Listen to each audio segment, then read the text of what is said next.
And they went along.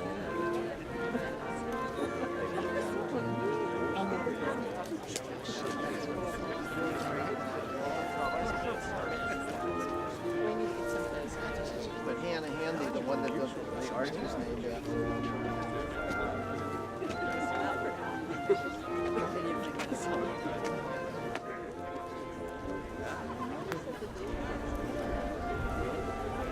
Hey, Angie.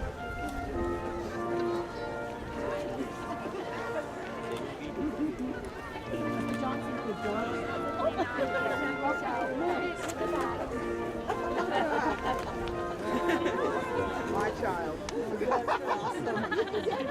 Oh, girl, please. She earned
I'm Colleen Connor. I'm the chair of the Board of Trustees of Vermont Law School, and it's my pleasure to welcome you all, graduates, parents, spouses, partners, children, friends, trustees, faculty, and staff, to Vermont Law School's 43rd commencement.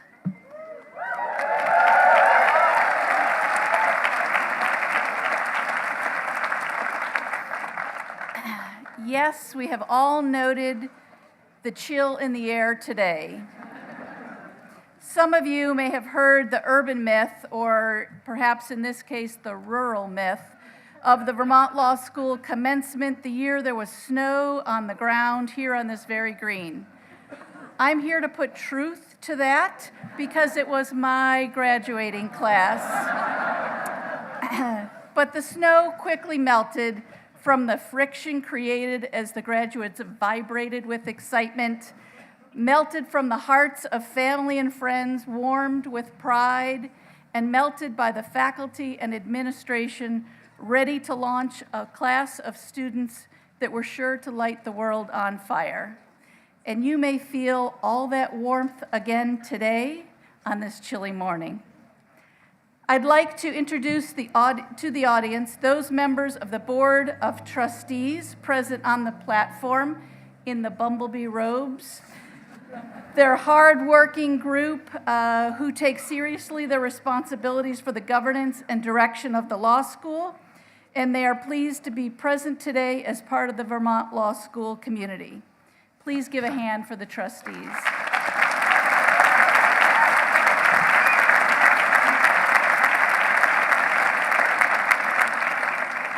Seated behind the trustees are the members of our faculty. Please join me in thanking these outstanding teachers and scholars whose successful labors bear fruit today.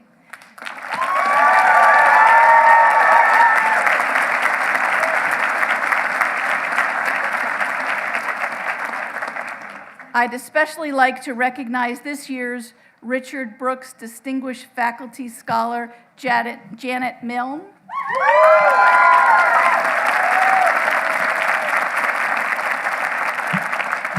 I'd like to recognize Kinvin Roth, who served as dean from 1996 to 2004, and Mark Mahaly.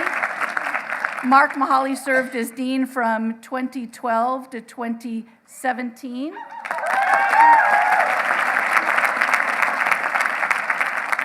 Thank you, Kinvin and Mark, for your commitment to the law school. And also Anne Debevoise, whose husband served, one of the first deans of Vermont Law School, serving from 1974 to 1982. Thank you for standing, Anne. Tom was instrumental in making the school a reality, and Anne continues to serve the law school as a trustee emerita.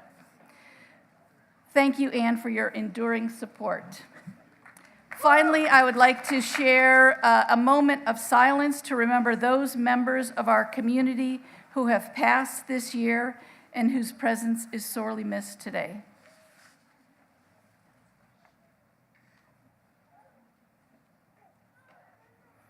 It's now my pleasure to introduce President and Dean Thomas McHenry.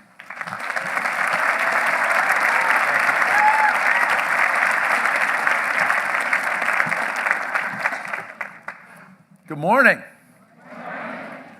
Welcome to our commencement. It's a great pleasure to be here. Kinvin Roth can't be with us, former dean, because he's at the memorial service for former chair of our board, Phil Hoff, who was the governor of Vermont and served very ably on our board. So we wish Kinvin the best. I am just absolutely delighted that we can host you here today.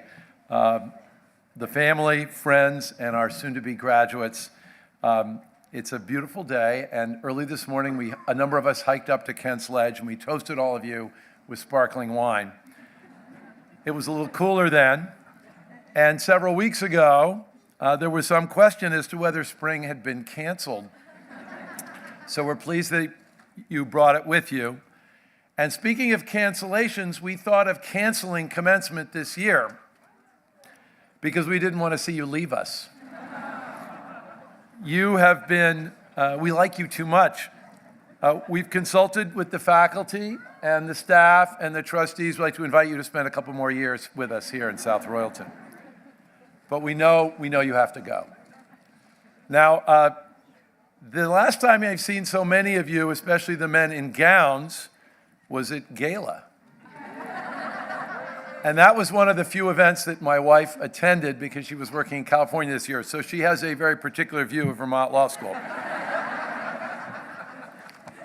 This is my first year as dean. I've been dean for about 9 months. And it's been challenging and rewarding in ways that I could not possibly have imagined, and mostly because of you. And it will remain permanently etched in my memory in the way that probably your first year as JD students or master's students was. I experienced my first orientation and the beginning of my VLS t-shirt collection. I think I'm up to 7 or 8. My first student ambassadors, attended my first pet palooza, and I will be entering my dog next year. My first Halloween, my first community Thanksgiving, where we served 350 meals to the South Royalton community. My first faculty meeting, first staff meeting, first SBA meeting, first town hall meeting, and first select board meeting. This was also my first snowfall. Lovely and quiet, as all of you know, when it snows, and everything that goes with winter in Vermont, including salt on the walkways, snow tires, micro spikes, the Christmas New Year freeze, which some of you wisely avoided, and learning to put your coat on before you go outside, which is not something that happens if you're from California. Also, you're well advised to check the level of fuel oil in your furnace tank, or you will take a very cold shower in the morning, as I learned. And don't forget how often you would listen for the emails or phone messages from Dean McCormick about whether school would be canceled or postponed because of an ice storm. But spring finally came, 3 weeks later than expected, and the rough blocks of blackened snow and ice jammed against the White River, which we looked at for several months, melted away. The buds on the trees turned red against the hillsides and then pale green and leafed out. And the woodpeckers and the blue jays and the nuthatches took up residence in the tree outside my office, just in time for your commencement. You're my first graduating class, my first set of diplomas I've signed. I apologize for the handwriting.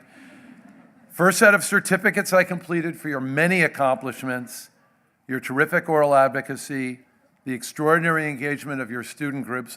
By last count, there's 37 of them. The early morning dawn patrol hikes, your thoughtful and engaging comments, which were regularly provided to me, if not always solicited. Your willingness to take issues head on, the state of the EPA, racial profiling, Lake Champlain pollution, global warming, Haiti, Puerto Rico, and Houston storm relief. You were not entirely what I expected. You were older and younger, wiser and more naive at times, more mature, more enterprising, more diverse in your geography, your backgrounds, and your work experience than I could possibly have imagined. When I asked you, a number of you, your classmates, to describe the class, I heard some of the following words and descriptions: inspiring, zealous, exuberant, supportive, humble, gracious, unique, community, great role models, colorful, eclectic, diverse, but similar, welcoming, committed, and with a sense of purpose. And while I've come to know you well over this year, at least many of you, there are some things that I missed. I was informed early on that the faculty members, and especially the deans, do not go to Crossroads after 9 o'clock at night. So I wonder what goes on there. I just share the fact that someone's hairdresser said they went to Crossroads and they couldn't believe that Crossroads had a drag queen on a Friday night, and I said it was always like that. And I never had an opportunity to see the anatomical snow sculptures that led to your deeper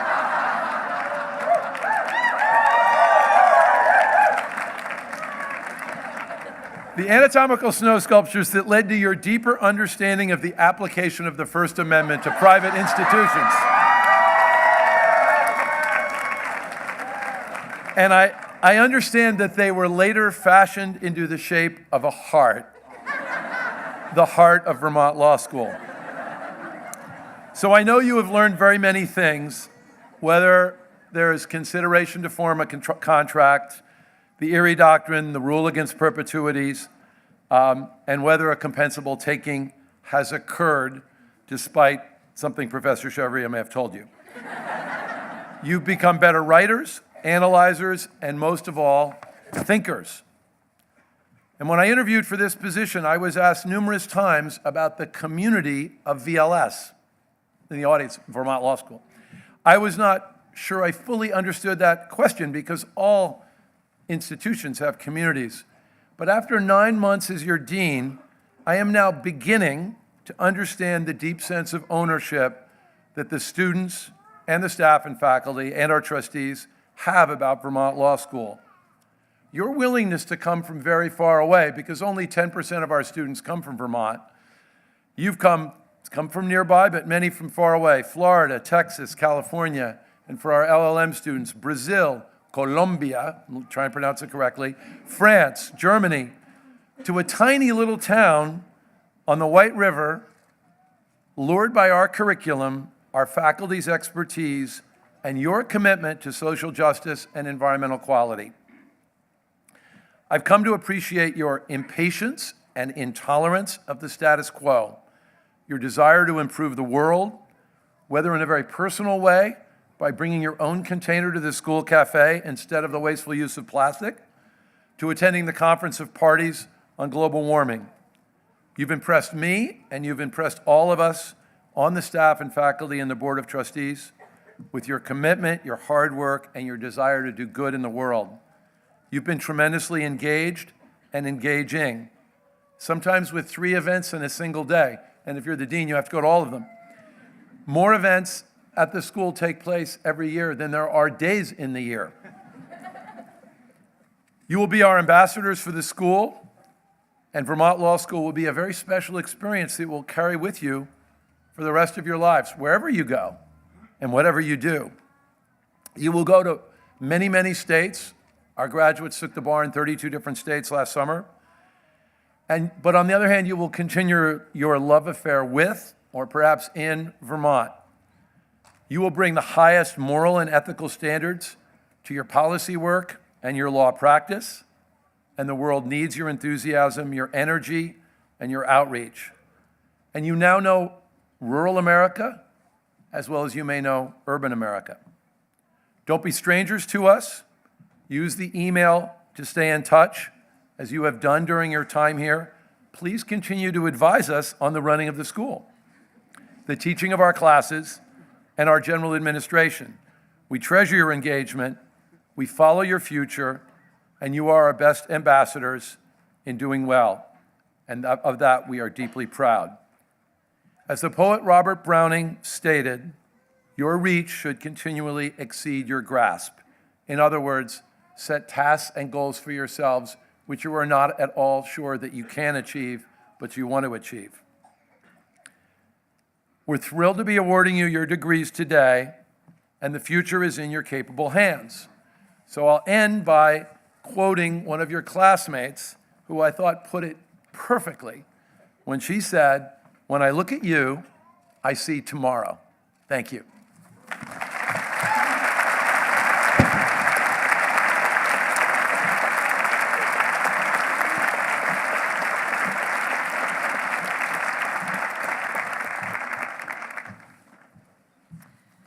Thank you, Tom. I'm pleased to introduce Cassie Tibbett, who has been elected by her classmates to speak on their behalf. Cassie's been described as a free spirit, one who marches to the beat of her own drum, a drum heard loud and clear at Vermont Law School, the Barnard General Store, and beyond. Cassie's committed to helping others, especially by providing access to legal services for those who would otherwise not receive it. Cassie's dedication is already changing lives. She established definitions, a discussion group designed to teach critical thinking to individuals who are incarcerated. Through creative writing, probing questions, and group discussions, her incarcerated students learn problem-solving skills essential to their successful transition back into the community. Please join me in welcoming Cassie Tibbett.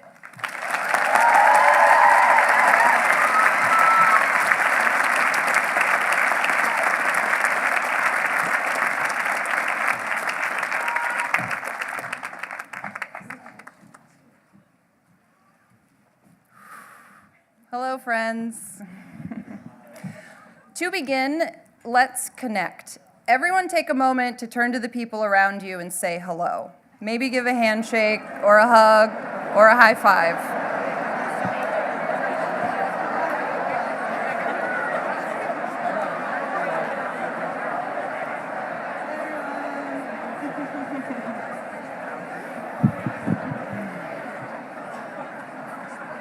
That feels better. Okay. I reiterate the welcome that Trustee Connor and Dean McHenry have extended, and would like to extend a really warm thank you on behalf of the Vermont Law School graduating class of 2018.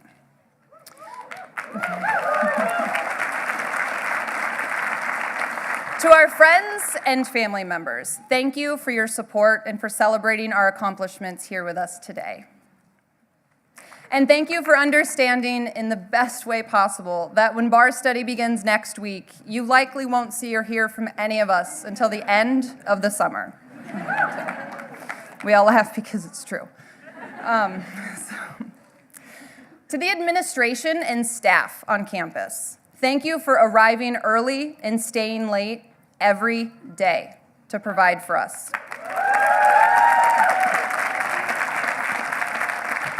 You have truly become family.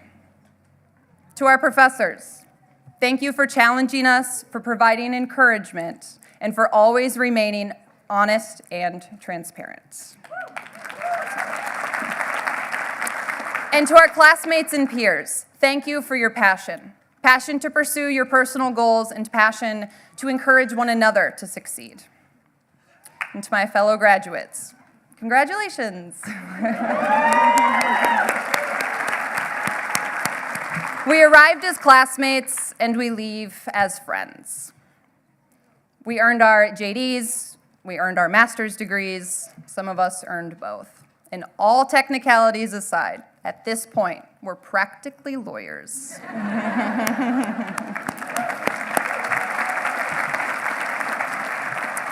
We each arrived to South Royalton with unique goals, but with a common purpose. And to put it in general terms, to change the world. This means something different to each one of us. For some, it means working for nonprofit organizations, strengthening movements, creating awareness. For others, it means returning to our hometowns, some of us to our parents' basements, fostering relationships, and supporting our communities. For some, it means changing stereotypes, defining privilege, providing equal access to justice for both people and the land.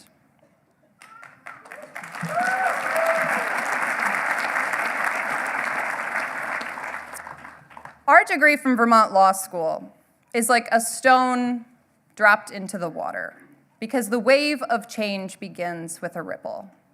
We could look at our law degree as a skipping stone, maybe a stepping stone, or a stone that looked like a boulder 3 years ago. But in our 3 years at Vermont Law School, we've learned how to host events, to network, to campaign, and to fundraise. We've each eaten approximately 30 worthy burgers and accidentally hit reply all to at least one email. Or maybe not accidentally. We've learned a new approach to reading, the complexity of legal research, the nuances of legal writing. We've learned how to better examine our personal views and the views of others, and how to listen to both ourselves and those that we interact with. And so now it is time to take the skills that we've learned and put them into practice.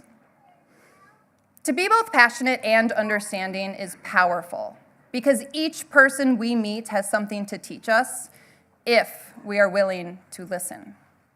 And sometimes what that person is teaching us is something about ourselves. I originally thought that the most difficult thing would be to find the lesson or the ripple in each experience. But after 3 years of law school, I realized that the challenge is in being able to create the right space for dialogue. A space that encourages conversation, a space where individuals feel heard, and a space where individuals feel safe to respond. When we are willing to look past politics, whatever our definition, and are willing to listen to an opposing view, willing to ask questions to better understand that view in order to consider why that view is held. And all of this begins with taking a deep breath and saying hello. When adversity takes us out of our comfort zones, we have to be aware of our thoughts. We need to verify assumptions and clarify generalizations.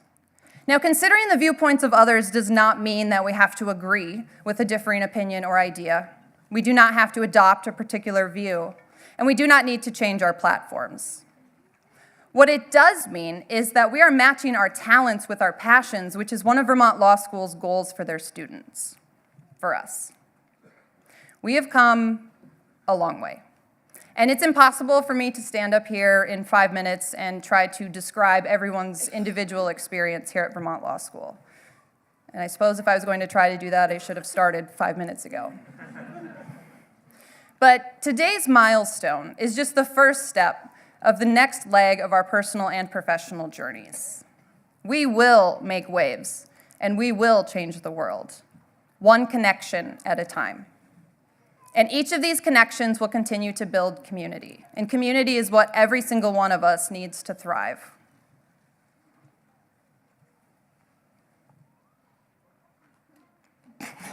Just kidding, I'm not done. Just let that sink in. So the next step for us is to start talking to other people and sharing with others, one, our definition of community, and two, what law for community in the world really means to us, because this will further define our own experiences. And when we are able to define our own experiences, we are able to help others define theirs. And that, to me, is what being an advocate, a counselor, an attorney is all about. Thank you.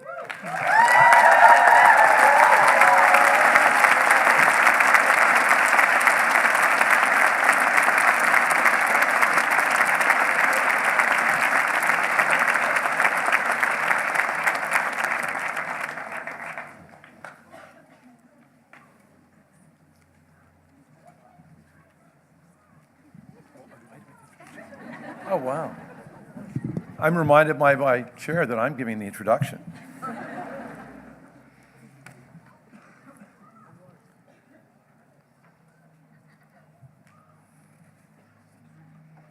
So I want to make sure, and I'm going to check with Kim Harris, that I'm going to do this next. That's what I thought. I thought I was introducing our speaker next. No? Awards, thank you. As you can tell, I'm the new dean. We will now present awards to the members of the graduating class and law school family. Descriptions of the awards may be found in your commencement program, which you have in front of you, immediately following the order of our exercises. And it is my honor to present the Learned Hand Award for academic excellence established by the late Honorable Sterry Waterman, the second chair of the Vermont Law School Board of Trustees, and for many years a colleague of Judge Hand, Judge Learned Hand, who a number of you have read opinions from, on the Second Circuit Court of Appeals. The award is for the graduating student with the highest cumulative grade point average as of the end of the 5th semester. I'm very pleased to announce that this year's recipient, as a representative of all of our students who strive for intellectual excellence, following Learned Hand's example, is Amanda E. Quinlan. Come on up, Amanda. Come on up.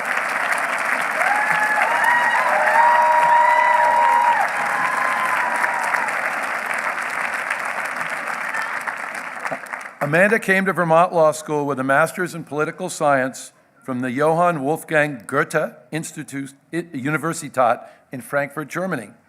She served as editor-in-chief of the Vermont Law Review, overseeing various aspects of the journal, including the symposium, the Blue Booking workshops, production of 4 excellent books for volume 42, 2 of which I have in my office, thank you, and the Write On competition. She also served on the Moot Court Advisory Board and was recognized as the best oralist in the National Moot Court Competition, as well as best brief for the Debevoise Moot Court Competition in 2017, and was the recipient of the Jan Loring Wings Inns of Court Fellowship. Please join me in congratulating this year's Learned Hand Award recipient, Amanda E. Quinlan. And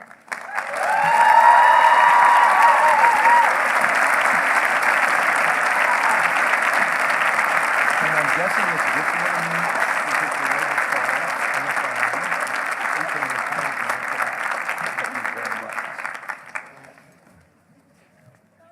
The second award, now that we're on script,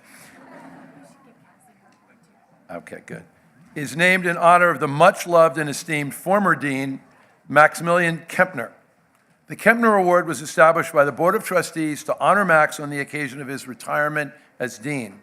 It recognizes the graduating student who, by personal example, throughout his or her law school career, exemplifies the attributes demonstrated by Max Kempner: competence, integrity, respect, fair-mindedness, and public service. This year, the award is presented to a student who epitomizes all of the virtues and values that Max Kempner exemplified. With nearly 2 decades of experience in hydrogeochemistry and a passion for educating our youth, this year's recipient spearheaded a volunteer program to educate local children about hydrology. She co-organized the 2018 Diwali event, incorporating her belief in making diverse cultures more visible and highlighting the importance of community. And she was the recipient of the Legal Research Academic Excellence Award and the American Inns of Court Joan Loring Wings Inns of Court Fellowship. It's my great pleasure to present the 2018 Kempner Award to Rinku Kapoor Honda.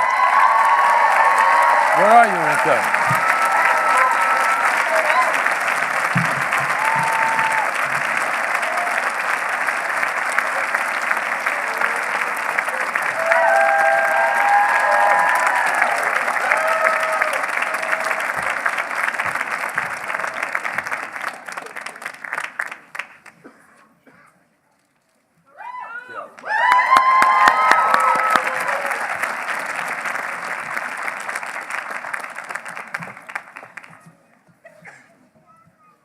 And since I'm catching up on my schedule, I'm going to ask Cassie Tibbett to come up once more to have a little award as our speaker. So thank you, Cassie. Come on up.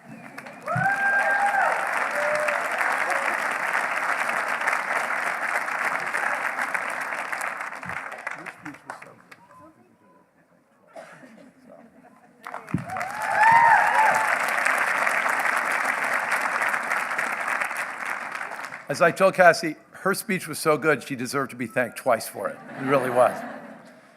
So it's now my honor to introduce Richard Johnson. I always know him as Rick, but Richard Johnson as the representative of the Vermont Law School Alumni Association. Rick is a 1997 graduate of VLS. He is the president of our Alumni Association board, has been an elected member of our board since 2014. He is the vice president of a behavioral health technology and suicide prevention company called VOI, V-O-I.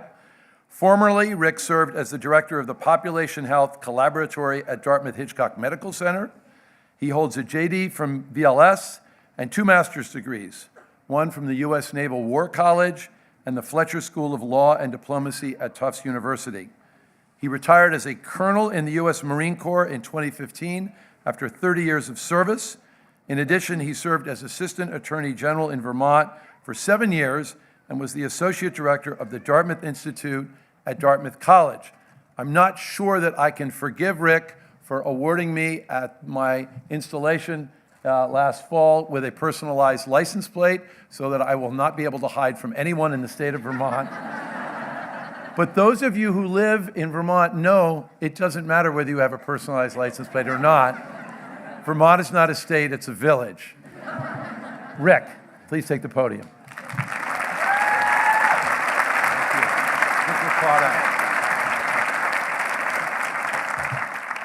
Good morning, congratulations. I have the distinct honor of presenting the Alumni Award for the member of the class who represents the law school's mission of enriching the lives of those in the school community and in the communities of the Upper Valley and Vermont at large. This award goes to the student who exemplifies Vermont law's values of showing constant respect and kindness to other students, faculty, administrators, staff, and alumni. Honorees actively support other students, ensuring successful and rich experiences at Vermont Law School. The 2018 recipient of the Alumni Award is distinguished with credentials as a mentor and an academic and community leader. As a mentor, this honoree served as both an academic success program mentor, tutoring 1Ls, 2Ls, and master's program students, and as a Dean's Fellow, instructing 1Ls on legal writing. As a scholar, this year's honoree served as the staff editor for the Vermont Law Review and was selected as the Social Justice Mission Scholar. As a community leader, our honoree was the VLS Speak chapter president. Speak is an organization promoting debate, public speaking, education, and advocacy. Our honoree helped facilitate an eight-week debate program at the Chittenden Regional Correctional Facility, hosted numerous VLS debates, and provided professional sessions at the Vermont Institute of Natural Science. Finally, in her spare time, our honoree worked for the Vermont Human Rights Commission, the Vermont Natural Resource Council, the Environmental Natural Resource Clinic, and the Vermont Legal Aid. I am incredibly proud to present this year's Alumni Award for enriching the VLS community to the incredible fighting swan, Laura Saval.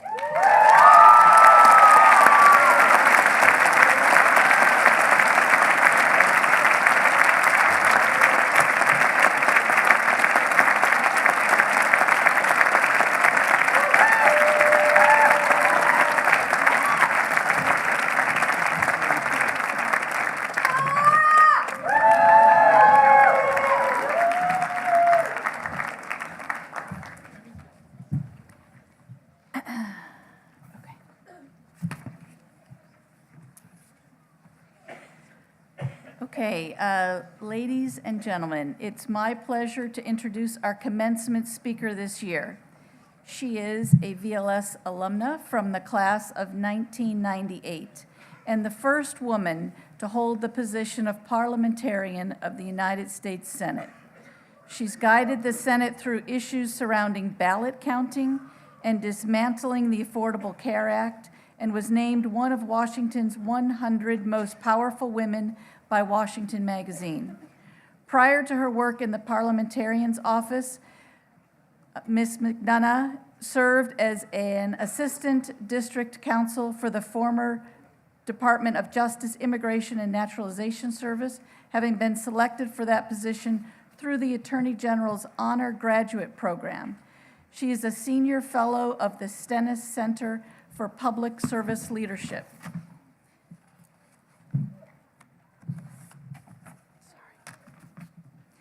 We're delighted that she has agreed to join us in celebrating the class of 2018. Ms. Elizabeth MacDonough it is with the greatest pleasure to introduce you and to welcome you home to Vermont Law School.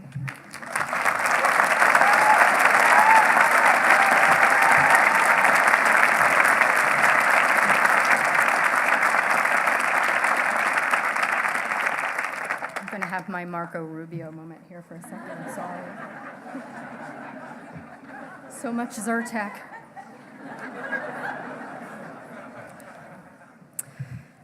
Dean McHenry, oh, you were right. Yeah. Dean McHenry, members of the board, distinguished faculty, Honorary Dutton, family and friends, thank you so much for the tremendous honor of being with you today to celebrate the Vermont Law School graduating class of 2018. Good morning and congratulations, graduates.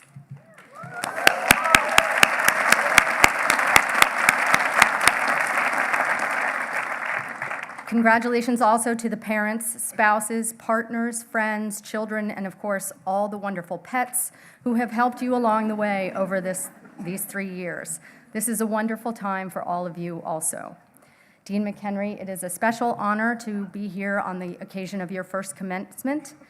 Congratulations to you.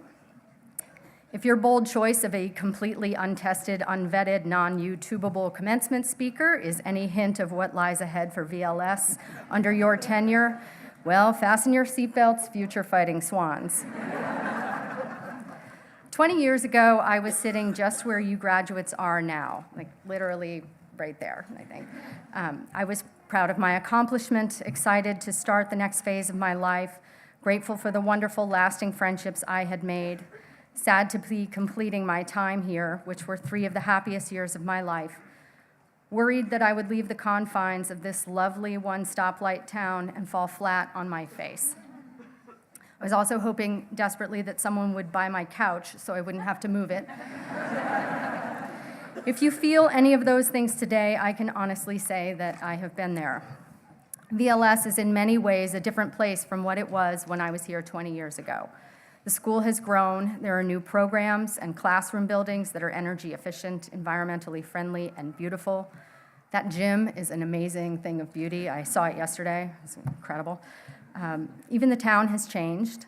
I lived right there across the green on the second floor for 3 years. I had a huge backyard where 20 years ago I had a massive keg party after graduation. And there are now 10 apartments in that yard, which has really wrecked my plan of recreating my graduation day. Darn it. Though something tells me I will be able to find a frosty pint in this town somewhere. Thankfully, many of the best things about the school have remained constant. We are still #1 in the environmental law field.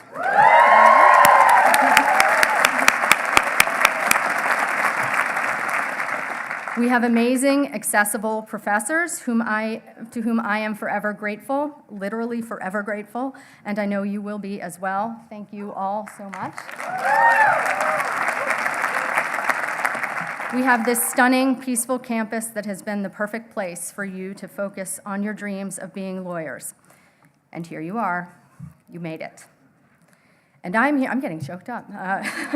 I'm here to celebrate your accomplishment, to speak to you as a very proud graduate of this law school, and to pass on to you a few nuggets that might help you navigate the early years, and hopefully chart a course for a long and fulfilling career, one that enriches your life and hopefully the lives of others.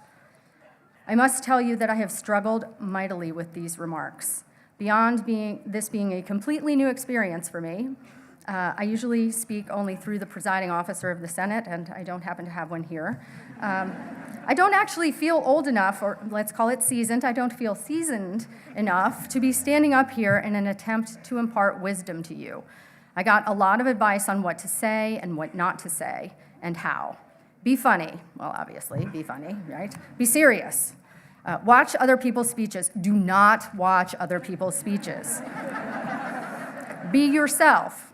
Not the best idea, I think, perhaps. Don't filibuster. Yes. That is a great challenge, as I am a creature of the Senate, where an expedited procedure takes a whole week. So, frankly, it's also a daunting prospect to try and pull guidance out of 20 years of my life and work since I left VLS and crystallize it into a short speech and hope that some of it resonates with you. But here goes. I'm going to get the bad news out of the way. Even after your 3 years of toiling away in the study carrel facing the wall in the windowless part of the basement of the library, I took a photo of mine yesterday, you are just really beginning your legal education, and it never ends. Here, of course, I'm not referring to the bar review, which will both thrill and frustrate you when you realize that an entire semester of Civ Pro can be boiled down into a day. I am referring to your nascent law careers and on the other side of the bar exam. There is a whole world out there of law, and it resembles very much your third year of law school with its wide range of electives, only vastly more expansive and really not that much elective. There is so much to learn that matters and so much more that is intriguing. What you practice and where is just the beginning, and of course, esoterica abounds. But there's very good news. I speak from experience when I tell you that you are well prepared with the education you have received here at VLS to not only learn, but to hone your craft and excel in whatever legal field you choose. How you learn it is up to you. But for me, every opportunity to observe and interact with the more experienced lawyers around me has proven invaluable. If you are fortunate enough to work somewhere that allows you the opportunity to watch and learn from others, avail yourself of it, particularly in your early days as a lawyer. My first week of work as a trial attorney at the Department of Justice, I was given the choice of heading straight into court or shadowing my colleagues for a day or two. I chose to shadow. I was able to go over case files with my experienced colleagues and see how they handled evidence, observe how different judges ran their courtrooms, and get a feel for the flow of a day's work in that new environment. That was an incredibly helpful experience, and it gave me a boost of confidence on day 4 when I actually went to court.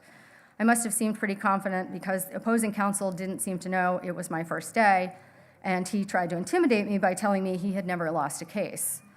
Well, it was my first day, so I'd never lost a case either.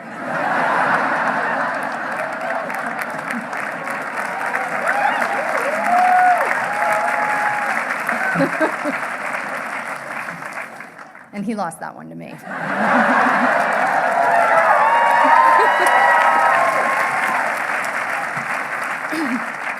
When I joined the Senate Parliamentarian's office, I started all over again. New practice area, new materials, new colleagues, and expectations.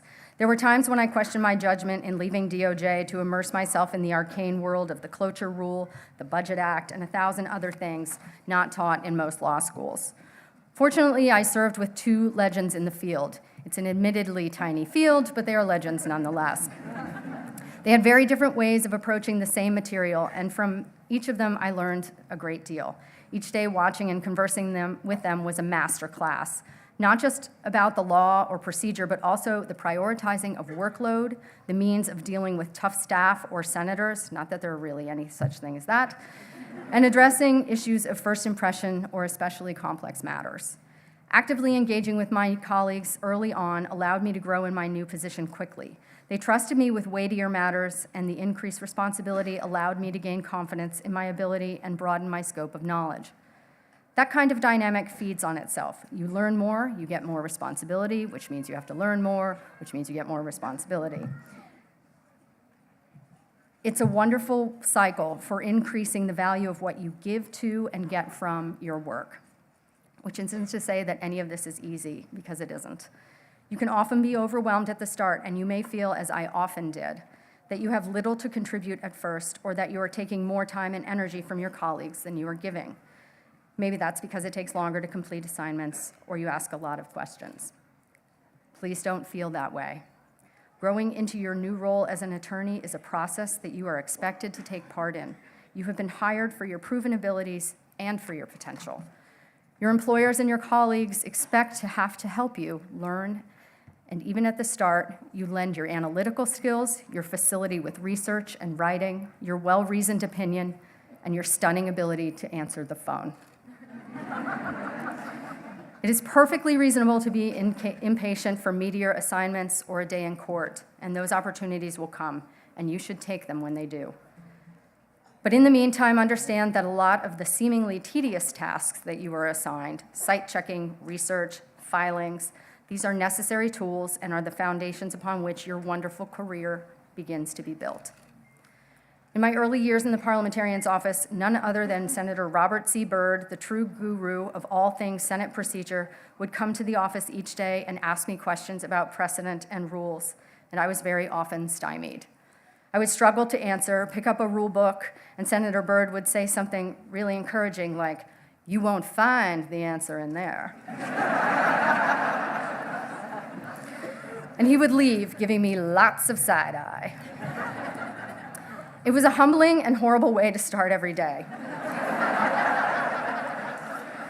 As terrifying as those interactions were, they were critical to my development. I needed a better command of the basics, and Senator Byrd's Socratic method on steroids first forced me to make that happen.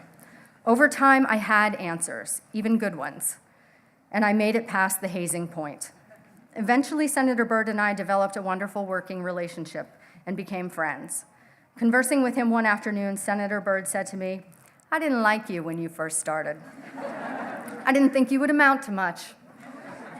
"Yes, sir, I know," I said. "But oh my, how you have surprised me," he said. I cherished that moment for his honesty and for the fact that it illustrated what I felt about myself and my progress. I had paid attention, I had put in the work, and found my calling. And I want that for each of you, though maybe without so much of the terror. Of course, not everything you do in your career will feel like a calling or feel like the end of days. There is a lot of life and work in between. Some of that space will be filled with the experiences that help us maintain humility and humor even as we engage in loftier pursuits. And if nothing else, they will give you great stories to tell at parties in the years ahead. And though you will be forgiven for wondering which class it was in law school that prepared you to chase a senator's dog through the Capitol after you accidentally left the door to the office open, you will do it, and you will catch him, or you will be fired. It may also occur to you that some portion of your student loan payment subsidized a skill you have of picking candy up off the Senate dais where it landed after being thrown to you by a 98-year-old committee chairman. You may also find yourself sneaking up to the White House in the dead of night to shove legislation through the fence to a clerk on the other side to make sure that a law doesn't expire at midnight, because somehow they can't figure out how to clear you in. Or perhaps you will sleep in your office for 3 straight days during a filibuster before meeting the vice president for the very first time on a Wednesday, while still in the same clothes you were wearing on Monday. And if you're really lucky, you will have one mascara raccoon eye and an official photographer to memorialize the occasion. Sure.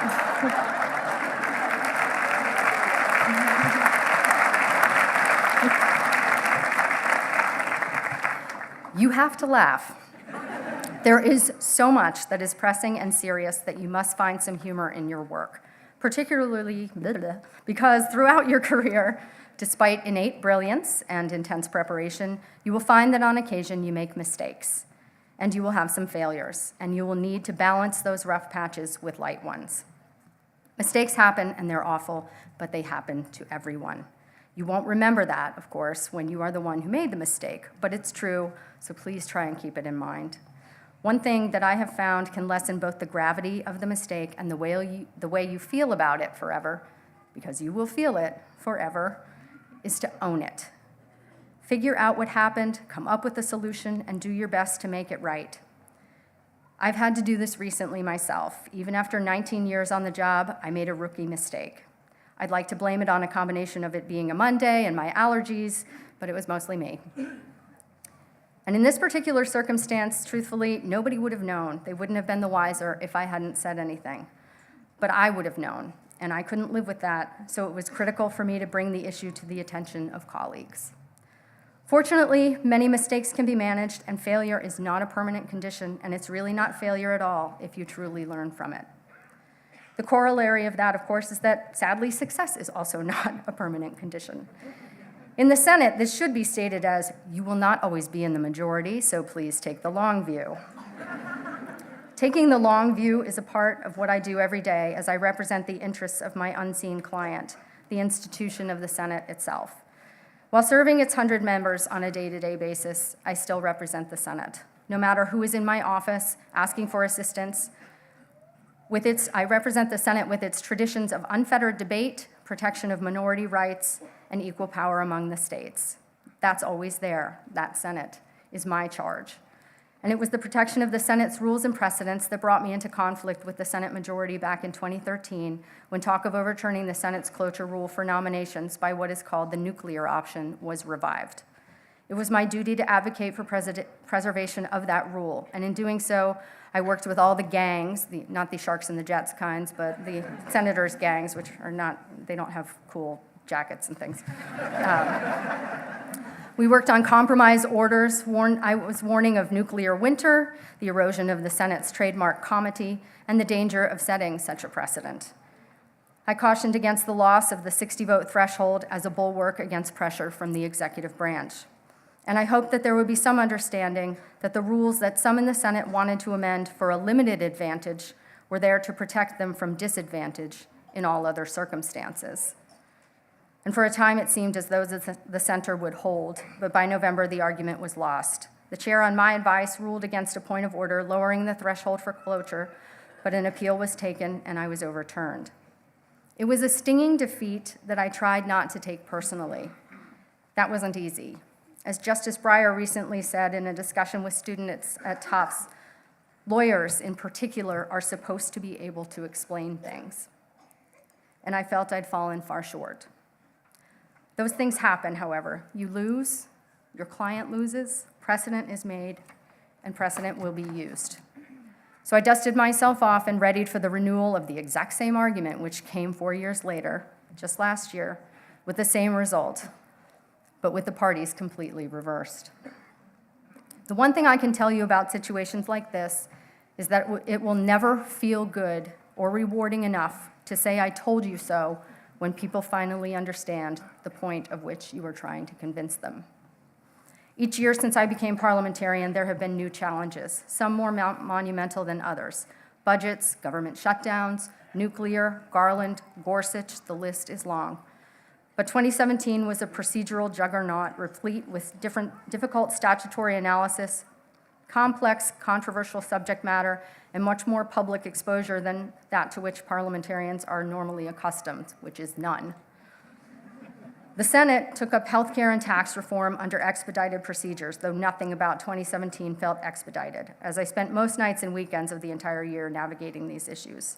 There was some controversy over the substance, which you might have heard about, and some personal travails as I endured calls for my removal, a Facebook troll, some hate mail, some threats from lovely fellow citizens, suggestions of what I should have actually done with my life, and a fake news story about my political allegiances and work history. And still I have to tell you that I love my job. It challenges me daily, and the people around me, many of them fabulous lawyers like yourselves, inspire me. As a senator said to me recently, if last year didn't make you retire, you're never going to go. Hard as last year was for me and for my colleagues, it underscores for me the thought that I want to leave you with. It's worth it. It's all worth it. After all the work you have put in so far, with the debt you have likely incurred, I'm still paying my loans, by the way, just telling you, and the ponderous thoughts and decisions that are facing you, it may seem strange to say that a lot of people would like to be sitting where you are now, but they would. As much as law school may seem commoditized for some, for many, it is unattainable. My mother was one of those people, and the memory of that time has never left me. She was a single parent finishing college at Georgetown Foreign Service School and working part-time, and she'd been accepted to law school in the fall. But student loan funds were impounded, and my mother couldn't go. So my mother moved on, past that dream and on to other things. She did great things, but not the dream she'd had since she was a child. It is perhaps no surprise or coincidence that my brother and I are both lawyers. And now you are lawyers. You will always be lawyers. Whether you formally practice or not, you will think about things differently, even if they are common things, spotting injustice and unfairness in the unlikeliest of places. You will advocate for causes about which you are passionate and influence societal norms and legislatures.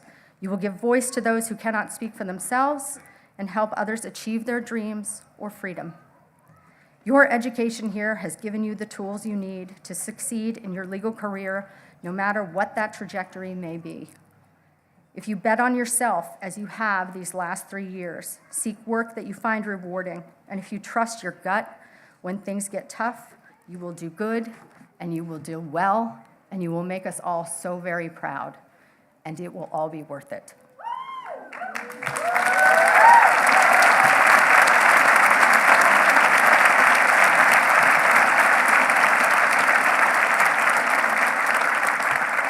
Thank you so much for inviting me to be with you today. It is truly an honor of my life. Now go crush those bar exams.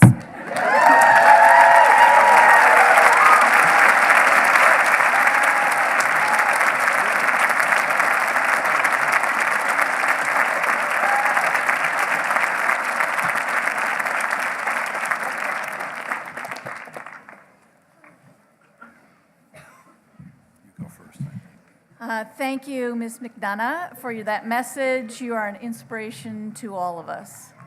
And now to the business of the day.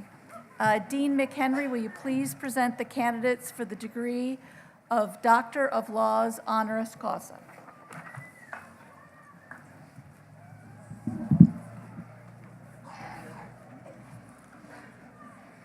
Ms. MacDonough, will you please join me? And I'll say before my official remarks that Ms. MacDonough has given to the school a flag that has flown over the U.S. Capitol that we will proudly be flying on our flagpole.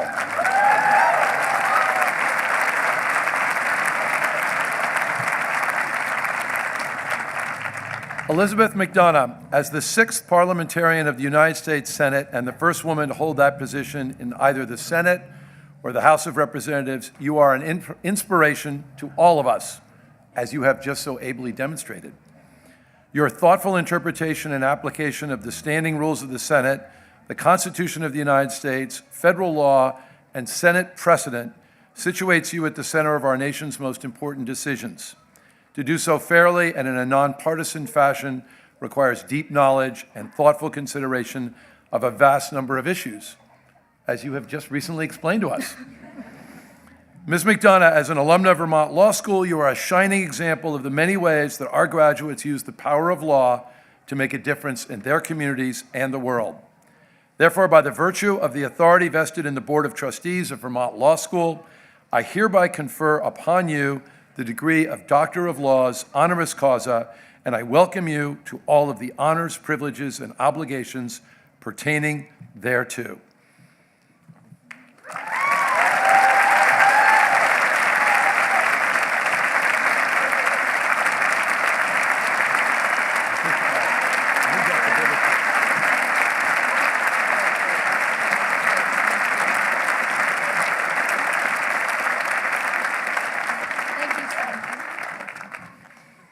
And thank you again, Elizabeth, for being such a wonderful speaker and speaking so personally to our graduates. I know how much that was appreciated. Unfortunately, Mustafa Ali, one of our other recipients, is unable to join us today because he is, in fact, the commencement speaker at Green Mountain College, which is not far away. However, he was on our campus yesterday, and we presented him his degree at that time. I would like to just recognize his accomplishments for those who weren't able to join us yesterday by reading the following, and I think incredibly heartwarming and thoughtful presentation that he provided to our students yesterday afternoon.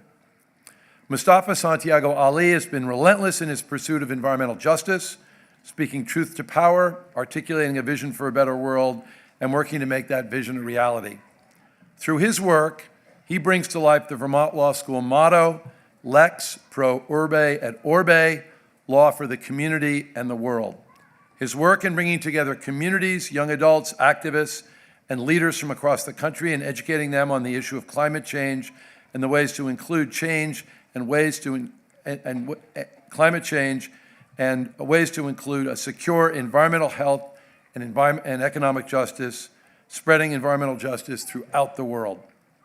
Therefore, by the virtue of the authority vested in the Board of Trustees of Vermont Law School, we have conferred upon him the Doctor of Laws, honoris causa, and welcome him to the honors, privileges, and obligations pertaining thereto. So may I have a hand of applause for Mustafa Ali.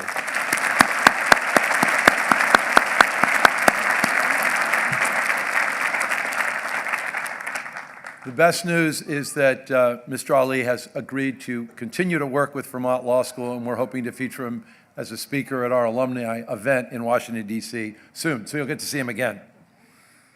Mr. Chris Dutton, will you come join me at the podium? Christopher L. Dutton, you served as the Vermont Law School Board, on the Vermont Law School Board of Trustees for 11 years, 3 of those as its chair, and I think governed these proceedings during that time. You brought a business-minded perspective to your position, having led Green Mountain Power for many years and having served on the boards at Fletcher Allen Healthcare, the Vermont Business Roundtable, and the Flynn Center for the Performing Arts. Grounded in that extensive experience, you led the Vermont Law School Board through difficult times with a calm confidence that served the school very well.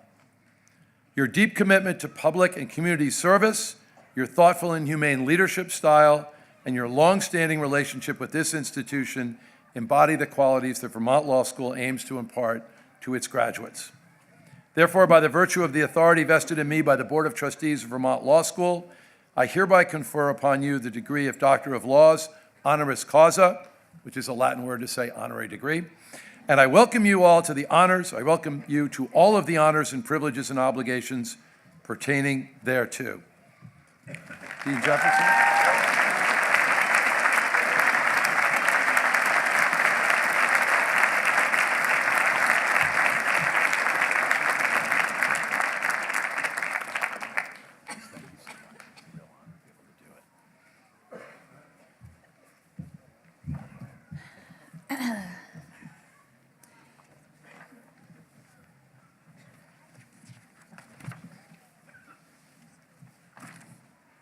In addition to training future lawyers through our Juris Doctor program, Vermont Law School also offers a number of master's degrees that provide deeper understanding of environmental law and policy.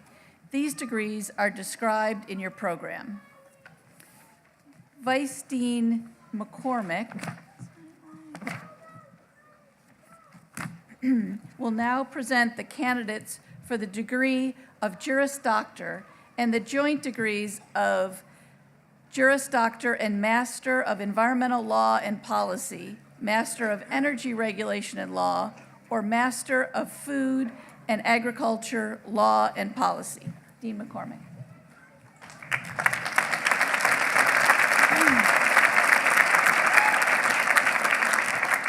Will the candidates for the degree of Juris Doctor and the joint degrees of Juris Doctor and Master of Environmental Law and Policy, Juris Doctor and Master of Energy Regulation and Law, and Juris Doctor and Master of Food and Agriculture Law and Policy please stand?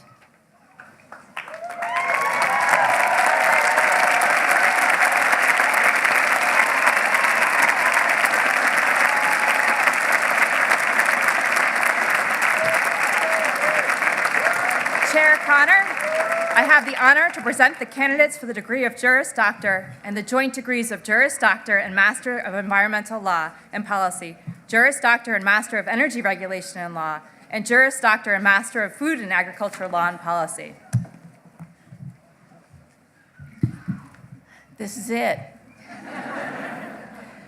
By the virtue of the authority vested in me by the Board of Trustees of Vermont Law School, I hereby confer upon you the degree or degrees listed after your name, and I welcome you to all of the honors, privileges, and obligations pertaining thereto.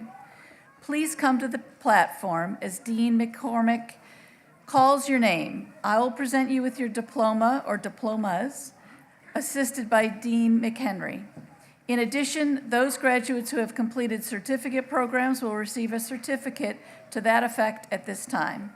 Associate Deans Shirley Jefferson and David Mears will assist you in donning the hood or hoods appropriate to your academic attainments. We congratulate you on your earning the degrees of Juris Doctor, Master of Environmental Law and Policy, Master of Energy Regulation and Law, and Masters of Food and Agriculture Law and Policy. Okay, they make me say this. I ask the audience to withhold its applause until all the degrees have been awarded. We'll see how that goes.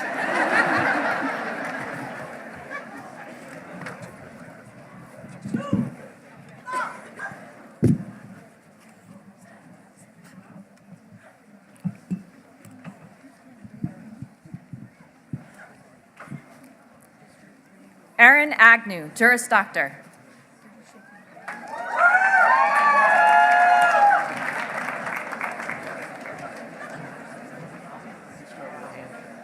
Alexis V. Agredo, Juris Doctor.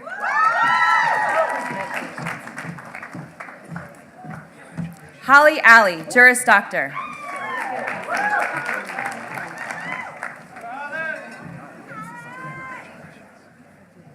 Yassine El Saedi, Juris Doctor, Certificate in International and Comparative Law. Sarah Anderson, Juris Doctor, Master of Environmental Law.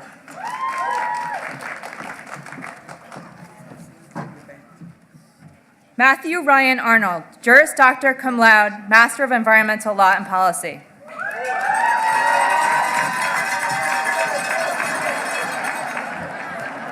Margaret Barnes, Juris Doctor, summa cum laude.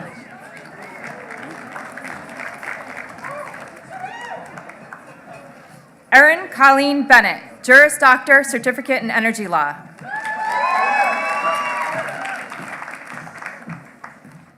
Anna Berninger, Juris Doctor.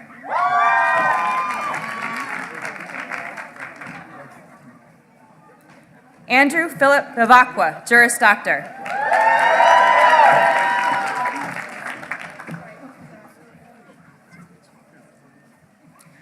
Randell Louise Boots, Juris Doctor, cum laude.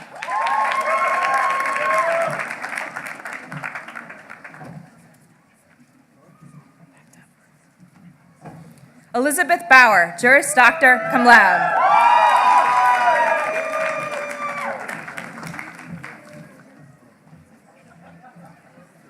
Kelly Kathleen Brannon, Juris Doctor.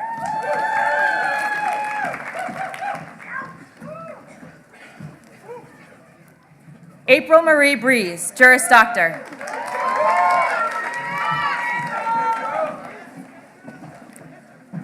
Malachi Thomas Brennan, Juris Doctor.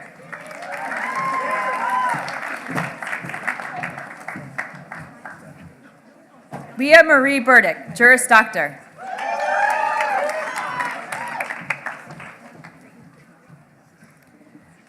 Valdir Ianish Correa Teixeira Cabral. Juris Doctor, Certificate in Criminal Law, Certificate in Experiential Advocacy. Sabrina Lynn Cambelieves, Juris Doctor, summa cum laude.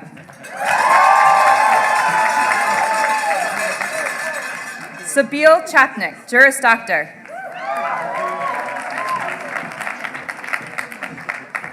Elizabeth Seamy, Juris Doctor, Certificate in Business Law.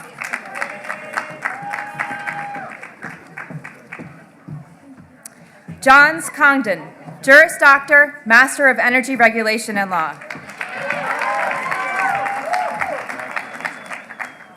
Taylor Alexandra Lapicule Coons, Juris Doctor.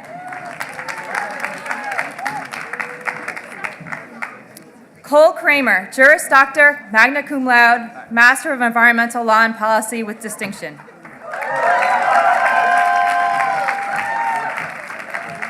Michael Creechy, Juris Doctor, Certificate in Criminal Law.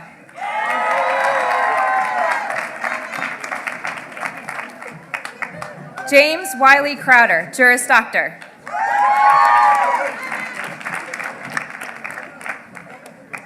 Will Robert Davis, Juris Doctor, Master of Energy Regulation and Law.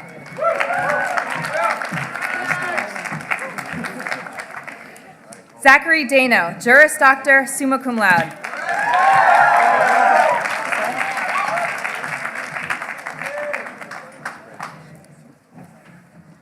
Michael DeBase, Juris Doctor.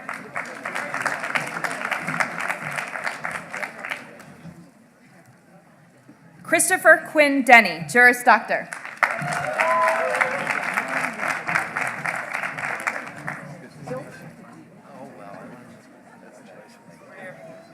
Aisatu Diallo, Juris Doctor.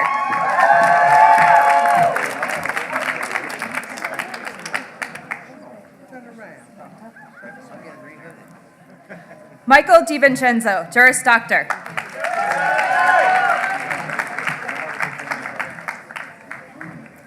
Elizabeth Doherty, Juris Doctor, Master of Energy Regulation and Law with distinction, Certificate in Climate Law.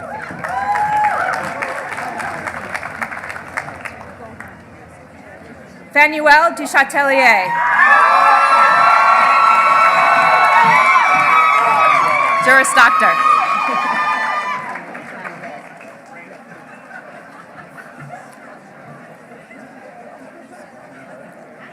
Sylvia DeLuke Silva, Juris Doctor.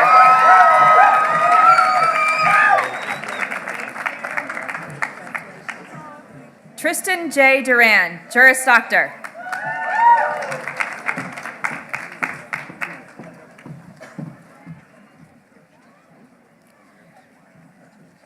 Renee Valerie Gia Fajardo. Juris Doctor cum laude, Master of Environmental Law and Policy. Weston Finfer, Juris Doctor.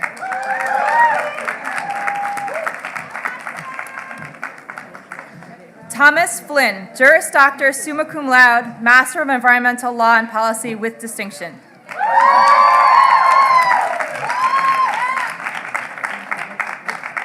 Maggie Galka, Juris Doctor, magna cum laude, Master of Energy Regulation and Law.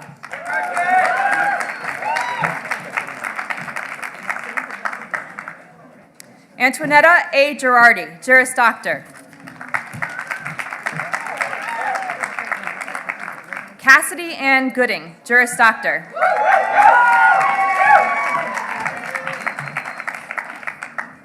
Ethan Goodson, Juris Doctor.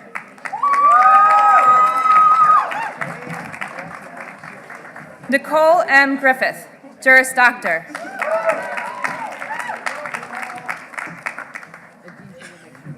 Kara Jill Grooms, Juris Doctor, Certificate in Business Law.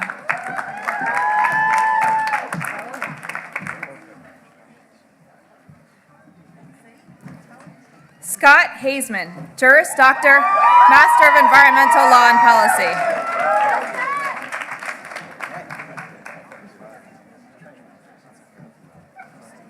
Matthias Hallett, Juris Doctor.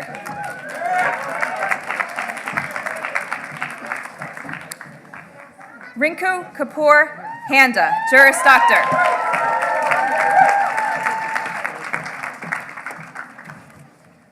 Rachel Hansen, Juris Doctor, Master of Environmental Law and Policy.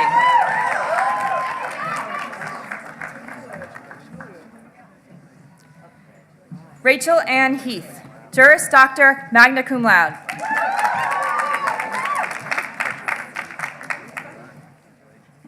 Michael Hervey, Juris Doctor.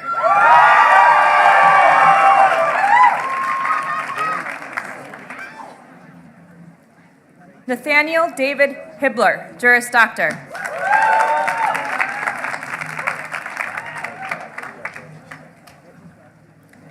Erin Hodge, Juris Doctor, magna cum laude.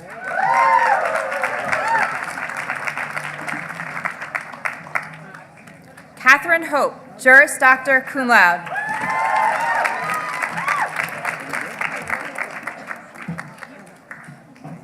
Elizabeth Humpel, Juris Doctor, Certificate in Business Law.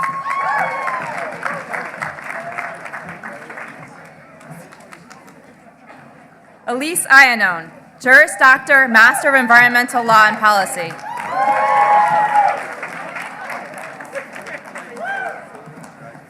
Alexander Infante, Juris Doctor.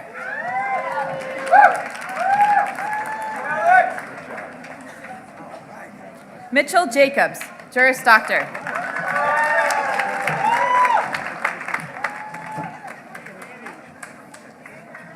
Angela Jensen, Juris Doctor, Certificate in International and Comparative Law.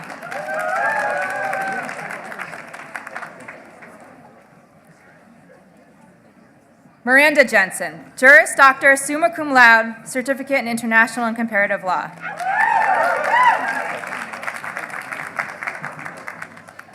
Warner Kazaruni, Juris Doctor.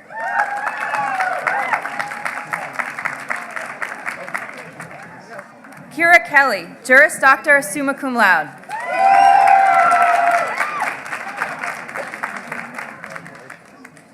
Andrew Kenny, Juris Doctor.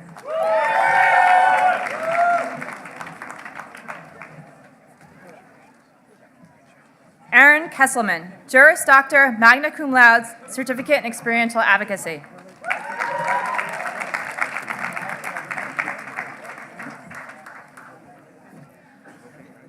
Russell King, Juris Doctor, summa cum laude, Master of Energy Regulation and Law with distinction.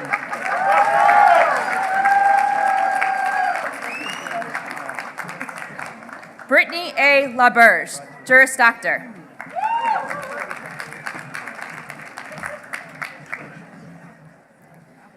Sarah Latham, Juris Doctor.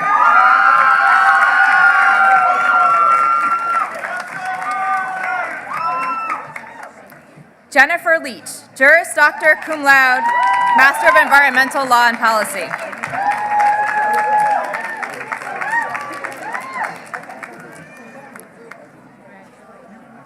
Corey Yik-Yi Lim, Juris Doctor.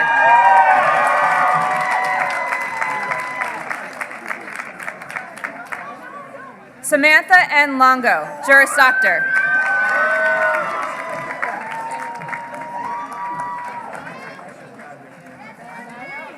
Giselle Lopez, Juris Doctor.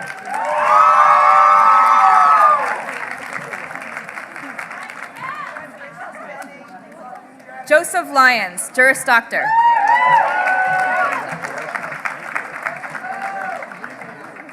Jose Maldonado Jr., Juris Doctor.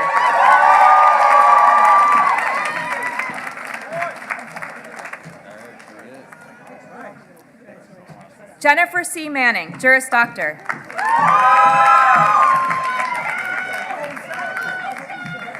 Andrew Marshev, Juris Doctor.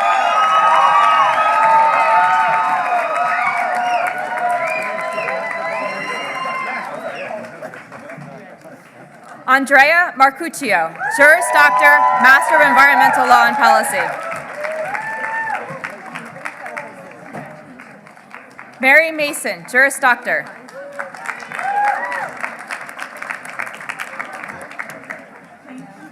Arvin Marie McIntyre, Juris Doctor.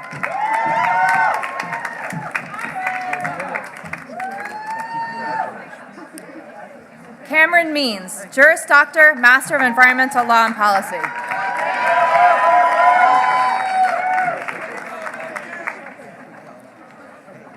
Rachel Michi, Juris Doctor.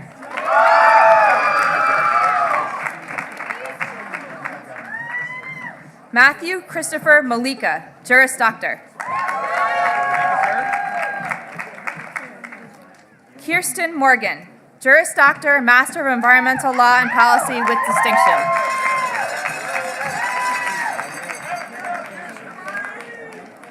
Carly Jenna Moss, Juris Doctor, cum laude, Master of Environmental Law and Policy, Certificate in Water Law.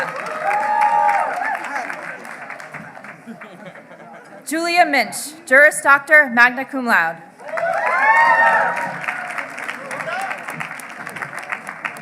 Catherine Mulcahy, Juris Doctor.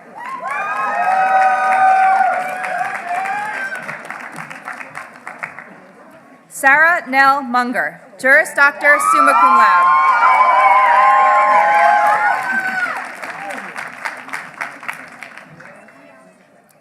Anna Geismer Neal, Juris Doctor, Certificate in Business Law.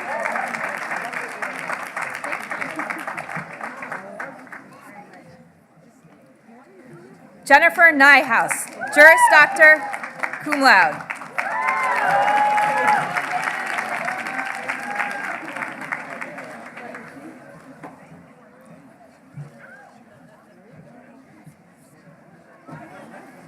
Abigail C. O'Brien, Juris Doctor.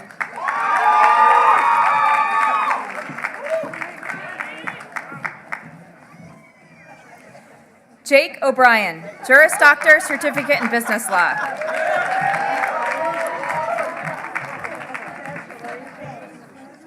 Rachel Ost, Juris Doctor.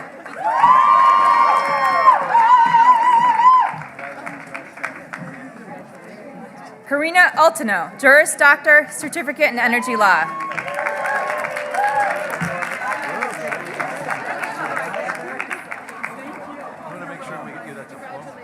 Andrew Pelcher, Juris Doctor, Master of Environmental Law and Policy.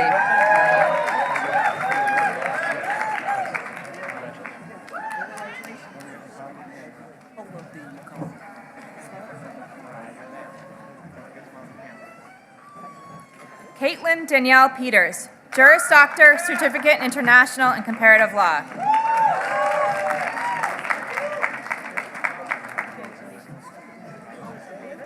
Anita Rumaya Pushparaja, Juris Doctor.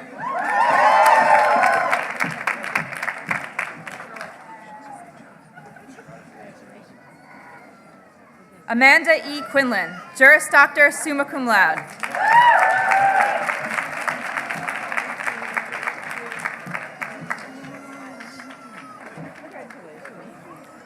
Robert Talmadge Reeves, Juris Doctor, Master of Environmental Law and Policy.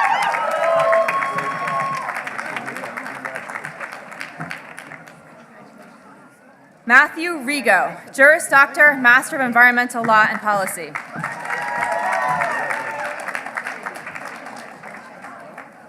Rebecca Jane Ronga, Juris Doctor, Master of Environmental Law and Policy, cum laude.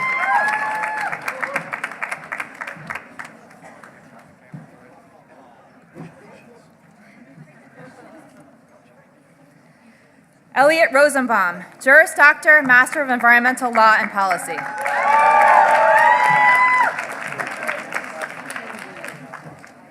Scott Rowland, Juris Doctor.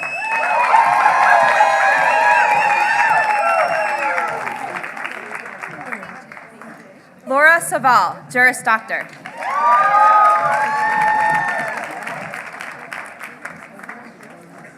Susan Marie Skaggs, Juris Doctor, magna cum laude, certificate in water law.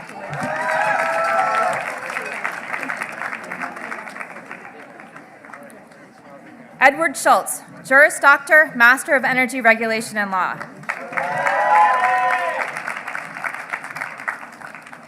Allison Elizabeth Shute, Juris Doctor, cum laude.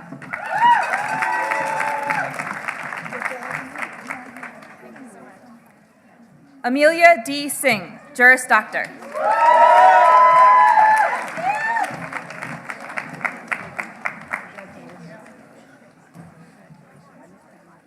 Cody Stryker, Juris Doctor, cum laude, Master of Energy Regulation and Law.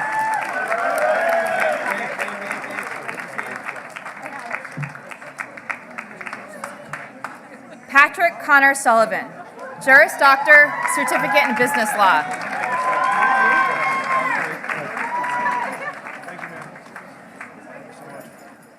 Zachary Shikowski, Juris Doctor.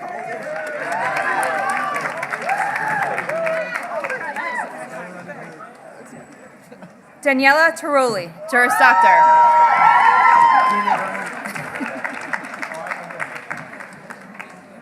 Natalia P. Tika, Juris Doctor, Certificate in Climate Law.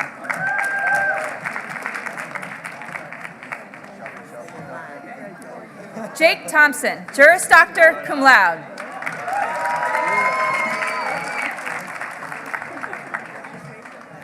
Cassie Rose Tibbett, Juris Doctor.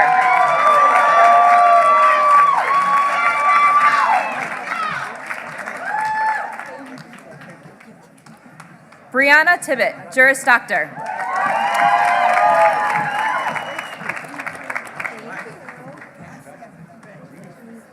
Eliza Van Lennep, Juris Doctor.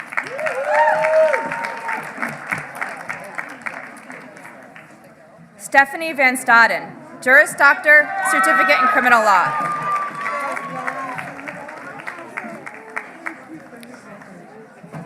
Gina Marie Volpe, Juris Doctor.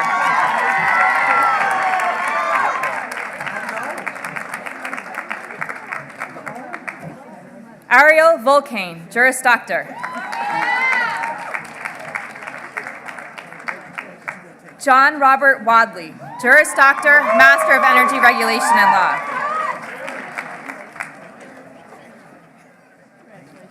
Aaron Warner, Juris Doctor.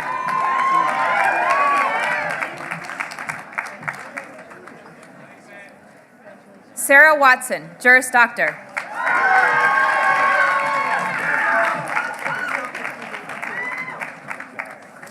Chris Whidden, Juris Doctor, Certificate in Experiential Advocacy.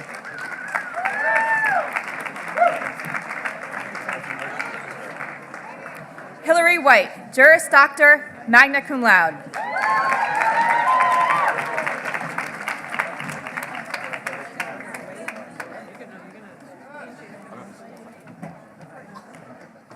Sherry White Williamson, Juris Doctor, Master of Energy Regulation and Law, cum laude, Certificate in Experiential Advocacy.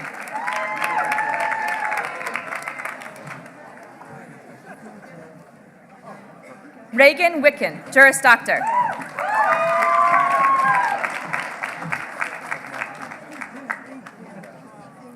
Daniel Wilcox, Juris Doctor.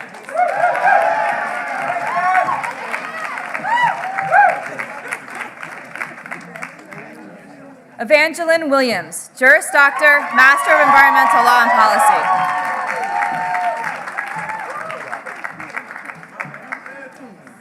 Andrew Wilson, Juris Doctor, Master of Environmental Law and Policy.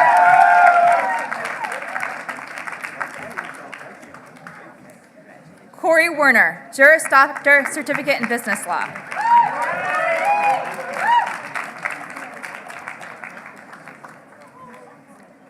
Anne-Marie C. Wifter, Juris Doctor.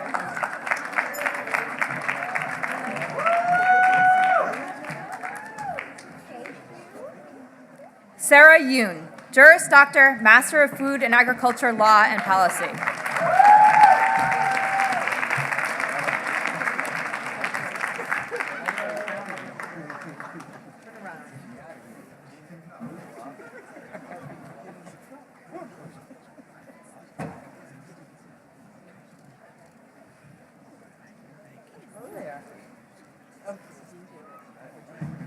Okay, now you can clap.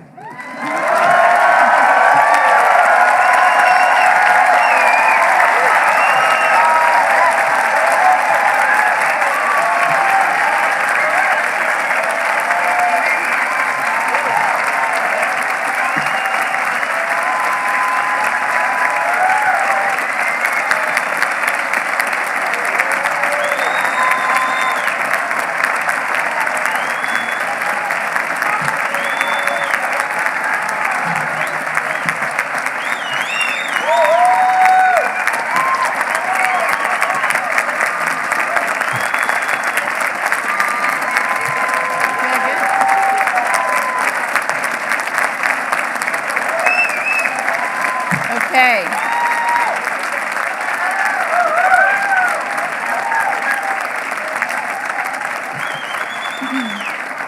Okay, but wait, there's more. Associate Dean David Mears will now present the candidates for the degree of Master of Environmental Law and Policy. I have the honor to present the candidates for the degree of Master of Environmental Law and Policy. By the virtue of the authority vested in me by the Board of Trustees of the Vermont Law School, I hereby confirm upon you the degree of Master of Environmental Law and Policy, and I welcome you to all of the honors, privileges, and obligations pertaining thereto. Please come to the platform as Dean Mears calls your name. I will present you with your diploma, assisted by Dean McHenry. Deans Jefferson and McCormick will assist you in the donning of the hood, signifying your academic attainments. We congratulate you on earning the degree of Master of Environmental Law and Policy. I ask the audience to hold the applause until all degrees have been awarded.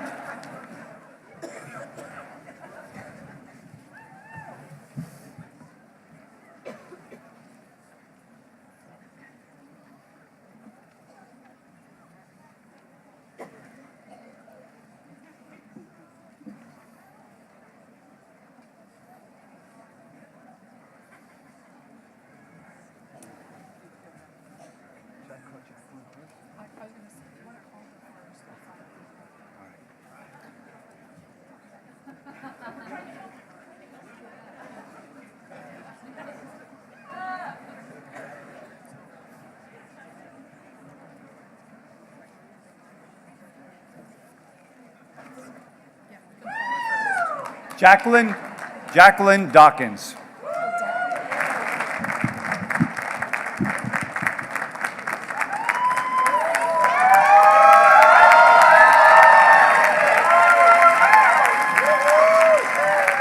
Taylor Berry, Master of Environmental Law and Policy. Megan Burge, Master of Environmental Law and Policy with distinction.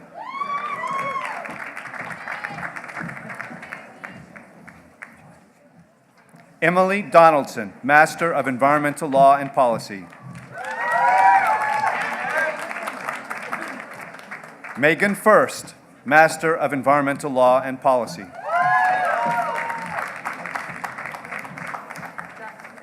Cheyenne D. Hinton, Master of Environmental Law and Policy.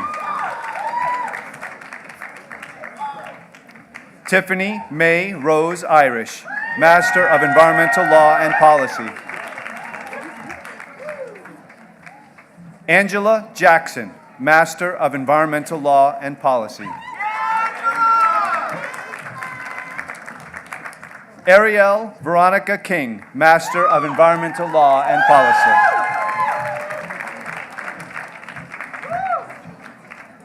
Yolanda Michelle King, Master of Environmental Law and Policy. Michaela Koki, Master of Environmental Law and Policy.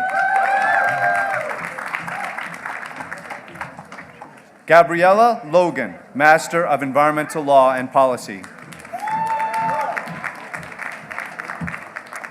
Erica McPherson, Master of Environmental Law and Policy. Gregory Marsano, Master of Environmental Law and Policy. Bridget Claire Martin, Master of Environmental Law and Policy. Devin Ryder Neary, Master of Environmental Law and Policy. Lafmayirta Aziz Quatron, Master of Environmental Law and Policy. Hillary Jasper Rose, Master of Environmental Law and Policy. Eva Marie Ryan, Master of Environmental Law and Policy. Gwendolyn Temple, Master of Environmental Law and Policy. Ashley Marie Thompson, Master of Environmental Law and Policy. Tiffany T. Wright, Master of Environmental Law and Policy with distinction. Ryan James Yazzie, Master of Environmental Law and Policy.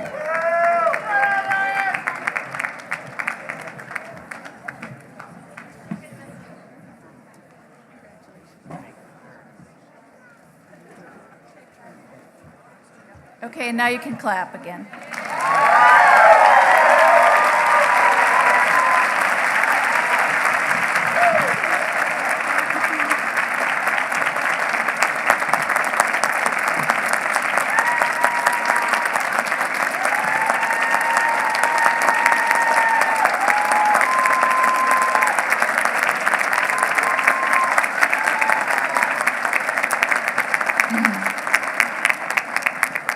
The Institute for Energy and the Environment Director, Kevin Jones, will now present the candidates for the degree of Master of Energy Regulation and Law.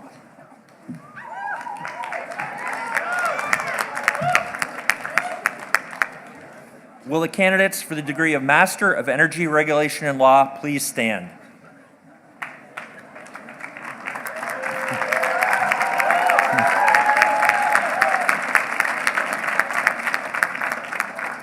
Chair Connor, I have the honor to present the candidates for the degree of Master of Energy Regulation and Law. By the virtue of the authority vested in me by the Board of the Trustees of Vermont Law School, I hereby confer upon you the degree of Master of Environmental Regulation and Law, and I welcome you to all of the honors, privileges, and obligations pertaining thereto. Please come to the platform as Director Jones calls your name. I'll present you with your diploma, assisted by Dean McHenry.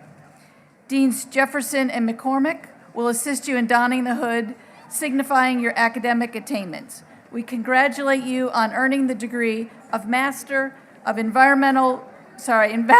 Energy Regulation and Law.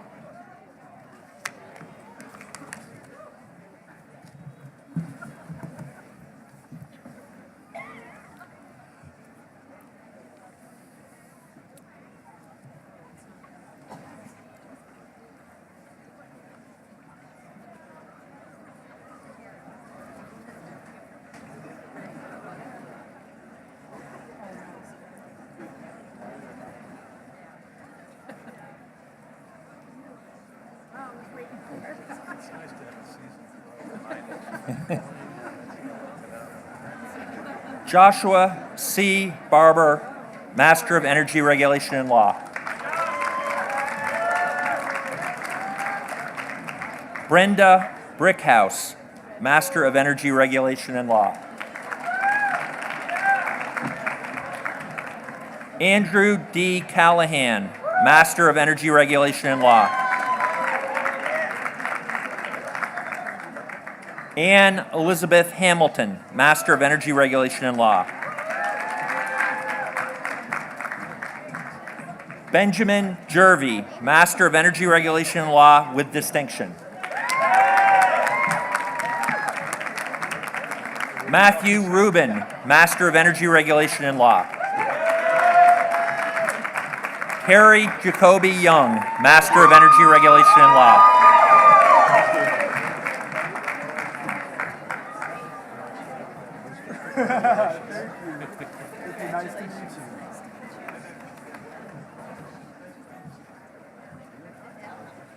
Okay, we can applaud for them.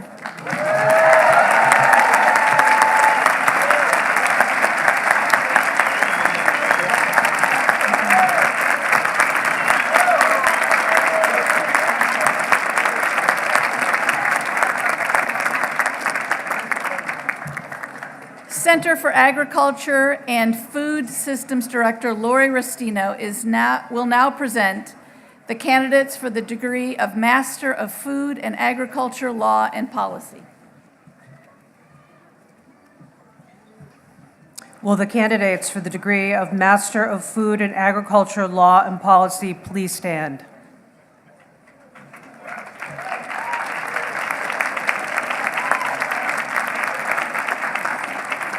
Chair Connor, I have the honor to present the candidates for the degree of Master of Food and Agriculture Law and Policy.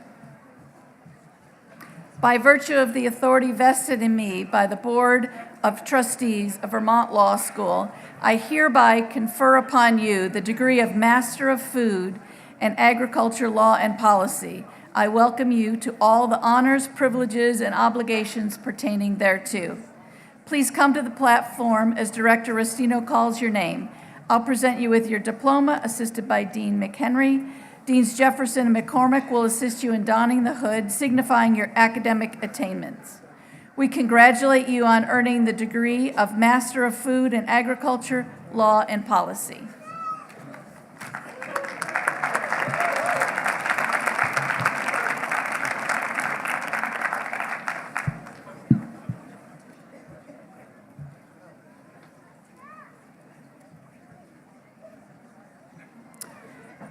Jessica Lee Ann Kraus, Master of Food and Agriculture Law and Policy.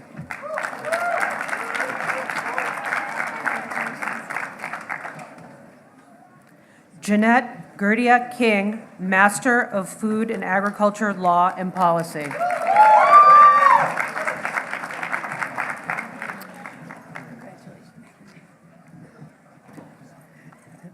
John Leary Loomis, Master of Food and Agriculture Law and Policy.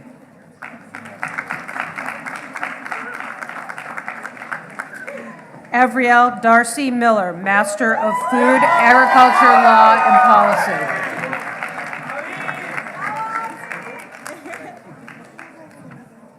Helen Myers, Master of Food and Agriculture Law and Policy with distinction. Alicia Reel, Master of Food and Agriculture Law and Policy with distinction. Angela Wood, Master of Food and Agriculture Law and Policy with distinction.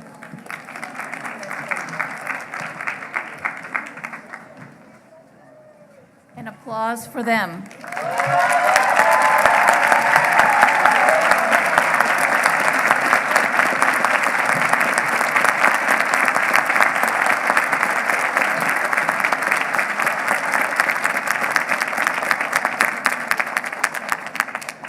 Associate Dean Mears will now present the candidates for the degree of Master of Laws in Environmental Law. Will the candidates for the degree of Master of Laws in Environmental Law please stand?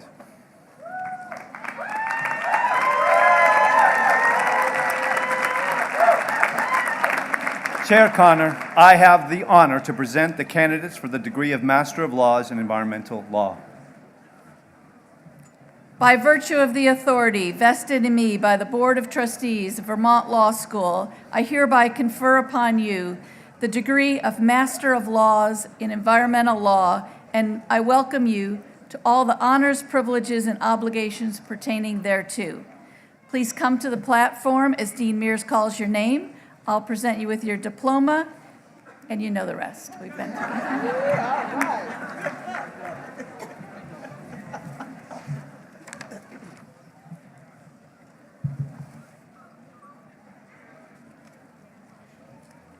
Kevin Borland, Master of Laws in Environmental Law and Policy with distinction.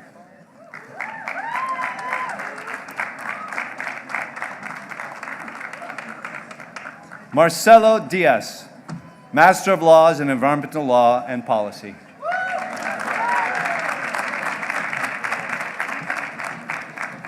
Maria Paula Gonzalez Espinel, Master of Laws in Environmental Law and Policy. Maureen Phillips, Master of Laws in Environmental Law and Policy, magna cum laude.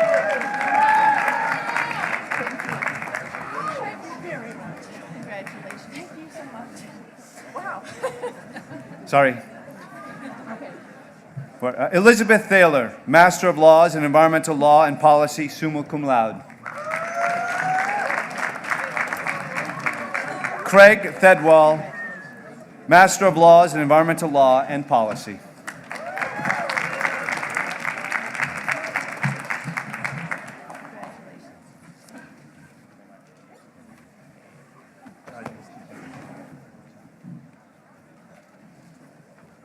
And applause for those students.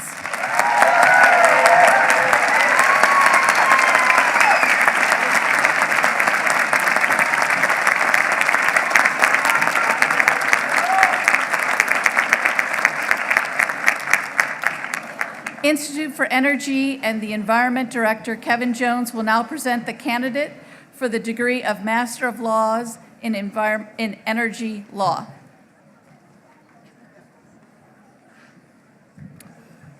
Will the candidates for the degree of Master of Laws in Energy Law please stand?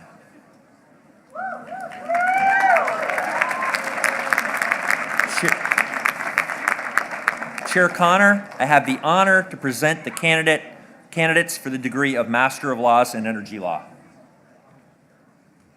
By virtue of the authority vested in me by the Board of Trustees of Vermont Law School, I hereby confer upon you the degree of Master of Laws in Energy Law, and I welcome you to the honors, privileges, and obligations pertaining thereto. Please come to the platform as Director Jones calls your name, and it'll be a good time.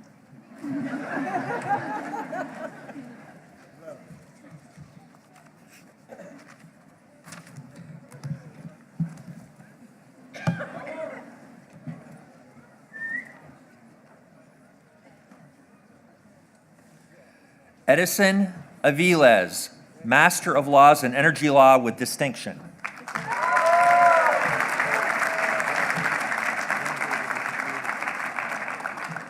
Kathleen Gabrielle Bello, Master of Laws in Energy Law.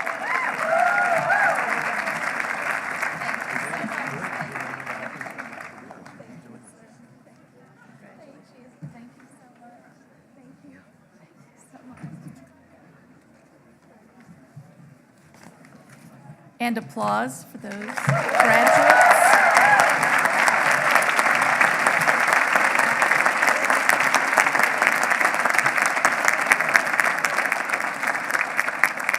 We're almost there. Center for Agriculture and Food Systems Director Lori Restino will now present the candidates for the degree of Master of Laws in Food and Agriculture Law.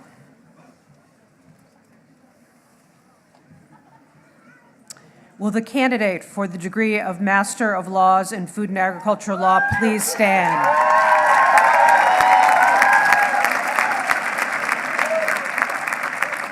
Chair Connor, I have the honor to present the candidate for the degree of Master of Laws in Food and Agriculture Law.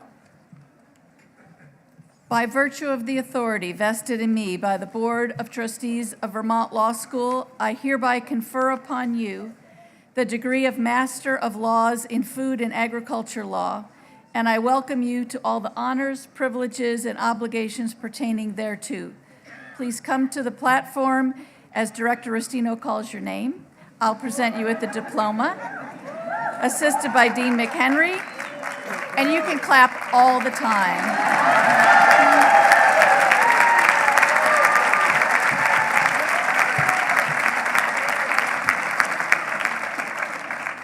Caroline Ruth Gordon, Master of Laws in Food and Agriculture Law.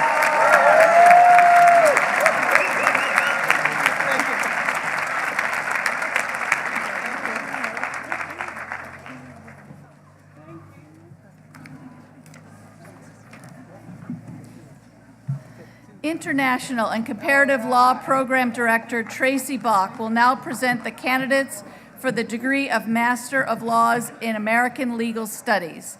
The LLM in American Legal Studies is an advanced degree program for students who already hold a law degree from an institution outside of the United States. The LLM was developed as part of an innovative dual degree program with the University of Sergi Pontoise in Paris, France.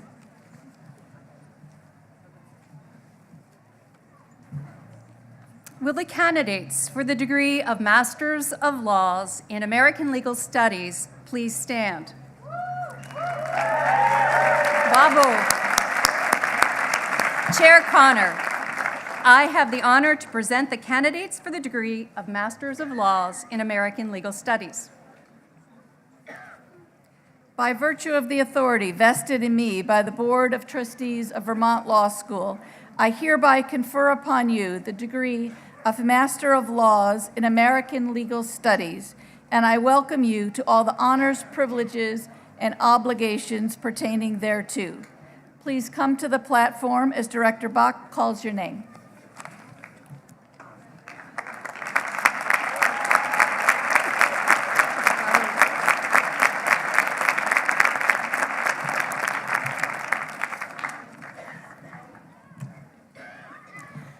Gabrielle Barbe, Masters of Laws in American Legal Studies. Myriam Meroug, Masters of Laws in American Legal Studies.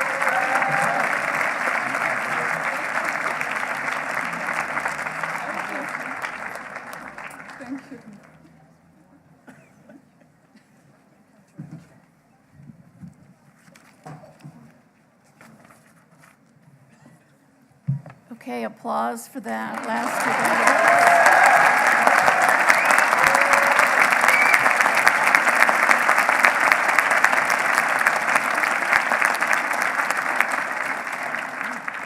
Members of the faculty, staff, Board of Trustees, alumni, and family and friends, please recognize with your applause the achievements and distinctions of Vermont Law School's 43rd graduating class, the class of 2018.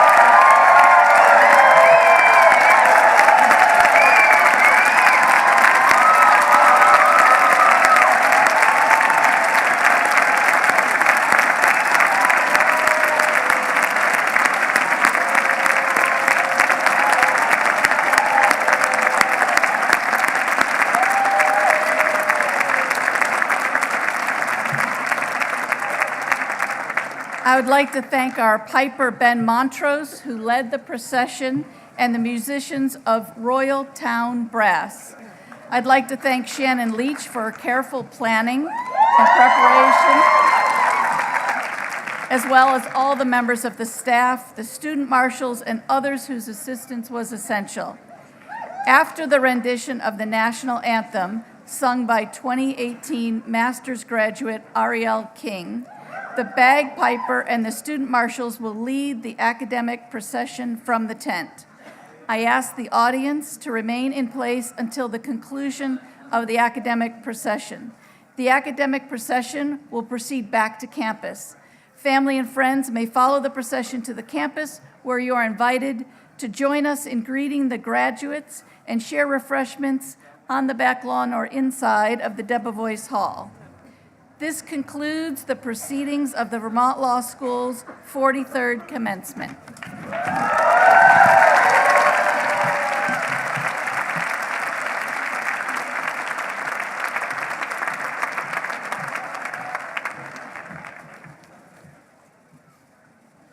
Oh, say, can you see by the dawn's early light what so proudly we hailed at the twilight's last gleaming, whose broad stripes and bright stars through the perilous fights o'er the ramparts that we've watched were so gallantly streaming, and the rocket's red glare, the bombs bursting in air, gave proof through the night that our flag was still there.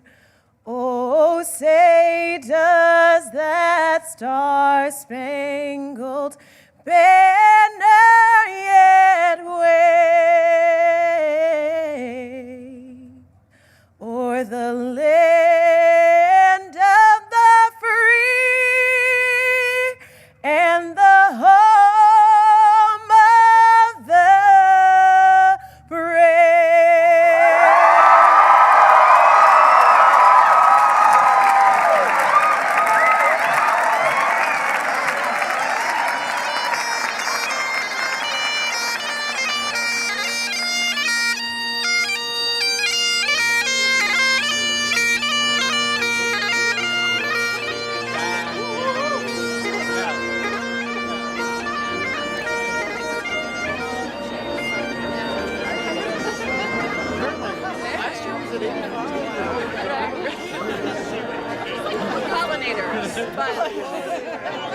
Pollinators.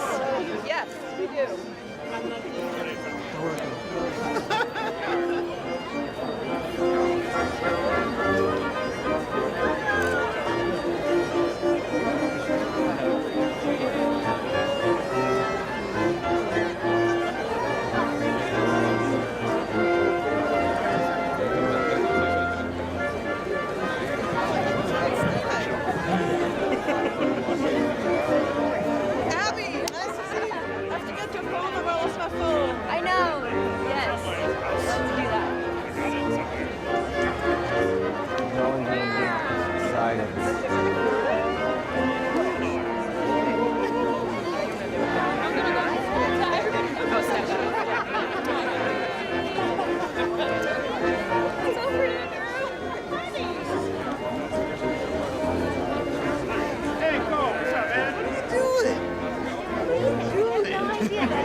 Okay, you go. All right, I'll do that.